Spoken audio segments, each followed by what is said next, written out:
Hi, my name is Brooke Westphal. I'm here with my first guest, Louise Bill. And welcome to DKA's first ever talk show.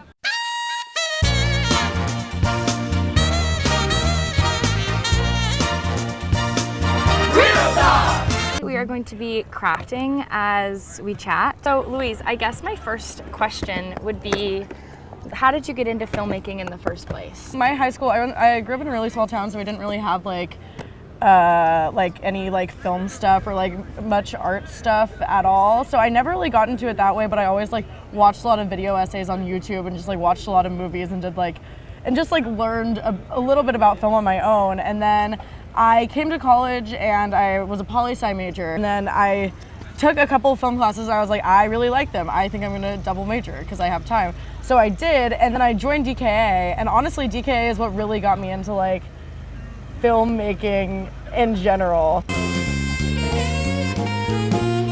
What is your Letterboxd top 4? Oh, that's a good question. Right now it is Suspiria, the 2018 Suspiria, and then, it's Only Lovers Left Alive, which is a Jim Jarmusch vampire movie, and it has Tilda Swinton, and it's really awesome. She's Two great. Tilda Swinton movies in my top 2. She's great. And then No surprise. Drop Dead Gorgeous, which is a movie about pageant girls who are evil, and one of them, spoiler alert, it's pretty awesome. It's a really funny movie. And then the last one is Climax, which is a really, really crazy movie about a dance troupe who have a little dance after party and their sangria gets spiked with LSD.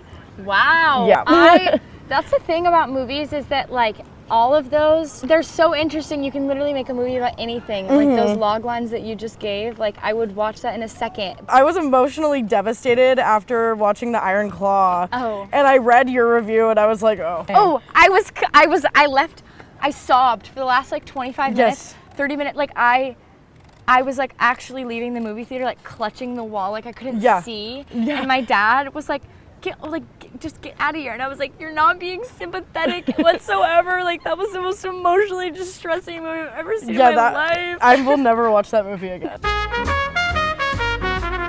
Louise has an upcoming film called Take the Water Prisoner, which is a partly funded DKA film, which I think is so cool and a really great opportunity. I guess, what's the inspiration behind that film, if you have anything, or spitball, what the inspiration behind that is? I mean, I was for a while just thinking I like the idea of a night on the beach. Yeah. Like a man in a suit of armor on the beach, and I think that's a cool visual.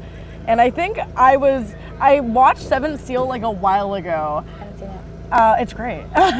Hot take. Seventh Seal is a really, really, really good movie.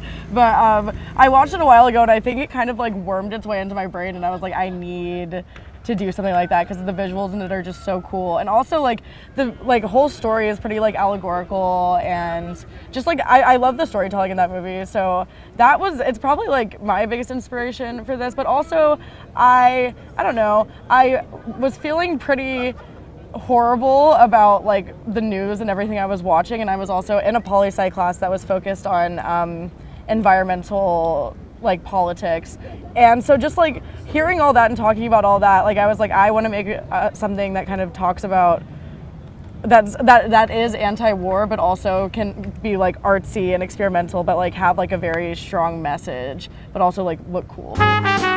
What are you most excited for working with these two amazing actors? And were they super excited to join the film, or what was that process like getting them as well? So yeah, they both, I was kind of going into it, I had Peyton come in for an audition just because I haven't worked with her as much as I've worked with Curran, but also in my head I was I think Peyton is you just know. Exactly right. And also she just got a haircut and the hair so looks cool. great, and it's so seeing her cool. with that haircut, I was she is perfect. Yeah, again, Curran's the go-to guy when you need a male lead. Yeah. And he's been doing a really great job, and I've just seen, I really wanted to work with him because I've seen how he's worked with other directors, and he puts a lot of care into every single character. Much. He doesn't just show up to set Yeah. and kind of wing it. I'm super excited to work with both of them, and they've both been doing a really great job, and they both just really get it.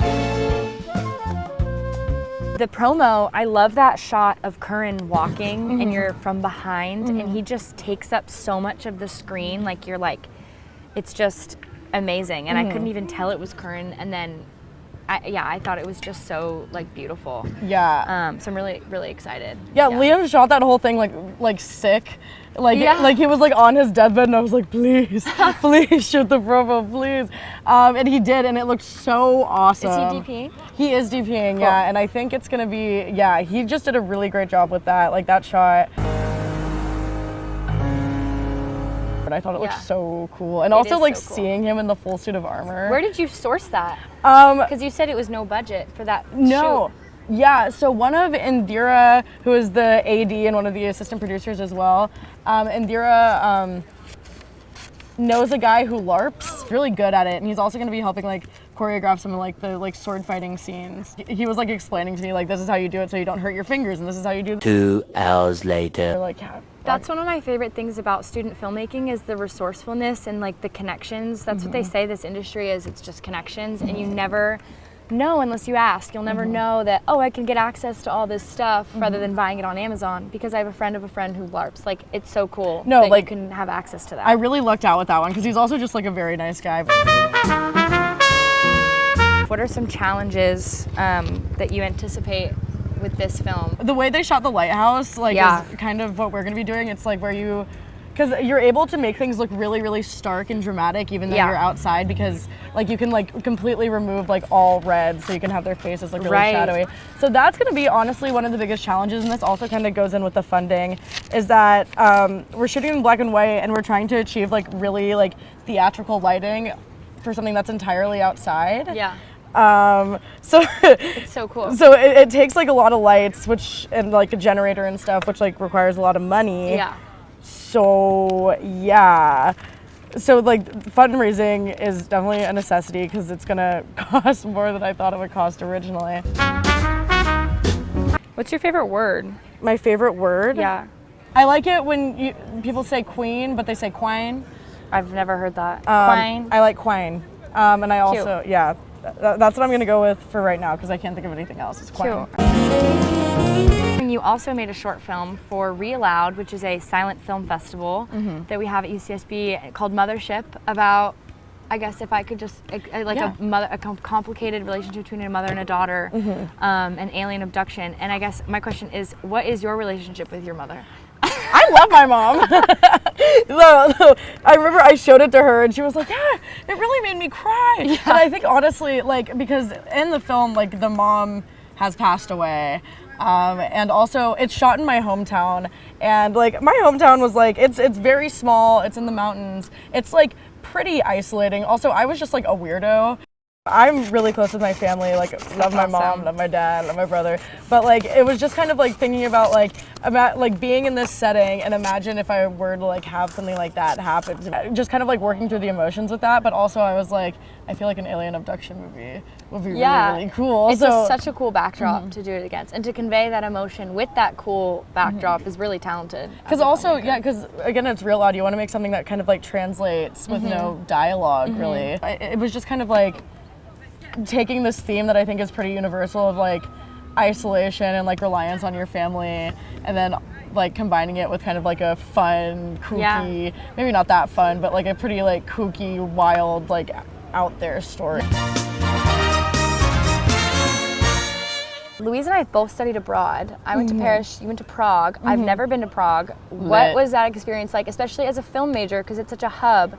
Can you tell us a little bit about studying abroad in Prague? It was so studying much abroad in fun. Prague. I learned so much about festivals because like so cool. The whole thing there was I was just like sorting through a bunch of different festivals. Yeah. And then I just had a lot of fun. I was just in Prague, and then I traveled a bunch, and it was super awesome. What kind of music do you like to listen to? Like gun to your head? You're alone on okay, this is the scenario. You have a gun to your head and you're alone on an island and somebody's saying to you, like what music will you listen to for the rest of your life on this island? And it has to be one, because I do listen to genuinely... Three songs. I think it would be Jesus, Etc. by Wilco, Silver by A.G. Cook. Okay. And... I need to listen to these songs. Maybe Lungs by Towns Van Zandt. If you had to choose between being the Pope and never making a film again, what would you do? like I would either have to be the Pope Yes. or never make a film again. I think if I was the Pope, I probably wouldn't be doing too much like movie making. I'd be down to be the Pope though. Movies. I'd be down to be the Pope. What would your dream project be? Like down the line, if you could work with a certain DP or actor, or right now your dream project, like how, just off the top of your head? I mean, I think my favorite actor is Tilda Swinton. Yes. If I could make something that had Tilda Swinton in it, I think I could die happy. Yeah. The guy, I'm forgetting his name. He's an amazing cinematographer. He's nominated for an Oscar this year. He shot El Conde. But the cinematography is amazing. It's a 5. I can't remember the other things he's done right now, but I know he has like a pretty impressive resume. Wow. And I was like, and so I would love, that would be a dream project. Yeah. A movie shot by him where Tilda Swinton is flies acting. around as a vampire. Maybe, yeah. Yeah. Another Tilda Swinton vampire movie I think we all need. I hate the question, like, where do you see yourself in 5 years, but I'm going to give it to you. Gainfully employed. That's a good one. Making movies. Good one. Yeah. That's about it. That's pretty much what I want to be doing. I love it. I think that so many of us can say that same thing. And like in this industry, it's so hard to like I know where I want to be, but I always get tripped up on the how. You just got to start. You just got to do something. Definitely. So like kudos to you for making all these films, and like kudos to us, even just the talk show. Kudos to you guys, our cam film crew that are dutifully standing by as we just chat.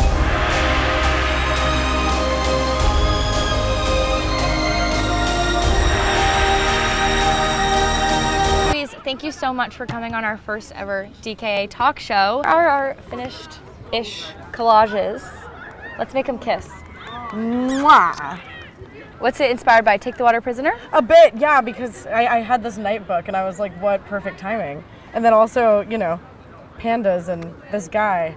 Yours is wonderful. I was just channeling some anthropology, free people vibes. And you ate.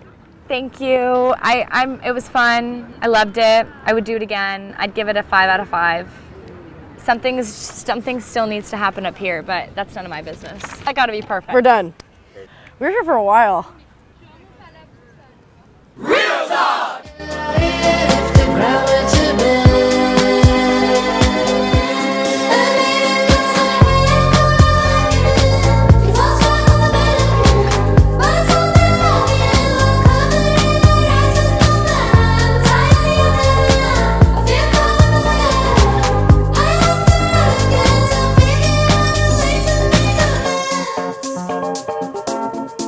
Thank you.